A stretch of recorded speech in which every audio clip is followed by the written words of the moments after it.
Hi all. இன்னைக்கு நம்ம திருக்குறள்ல அன்புடைமை அப்படின்ற அதிகாரத்திலிருந்து ஒரு குறள் பார்க்க போறோம்.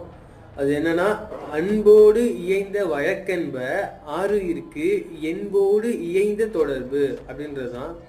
இந்த குறளுடைய பொருள் என்னன்னு பார்த்துக்கிட்டீங்கன்னா, ஒரு பெறுவதற்கரிய உயிருக்கு உடம்பும் போல், அதாவது உயிரும் உடலும் போல பொருந்தி இருப்பது போல அன்பும் செயலும் பொருந்தி இருப்பதே ஒரு உயர்ந்த பொருத்தமாகும் அப்படின்னு சொல்றாங்க.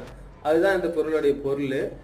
குறள் என்னன்னு பார்த்துக்கிட்டீங்கன்னா, அன்போடு இயைந்த வழக்கென்ப ஆறு இருக்கு என்போடு இயைந்த தொடர்பு, இதுதான் இந்த குறள். அதான் உயிரும் உடலும் போல் பொருந்தி இருப்பது போல நம்ம பண்ற செயலும் அதுல நம்ம அன்பும் செயலும் பொருந்தி இருப்பது ஒரு உயர்ந்த பொருத்தமாகும் அப்படின்றாங்க. இந்த குறள் அன்புடைமைன்ற அதிகாரத்தில் இருக்கு. 73வது திருக்குறள். Okay friends.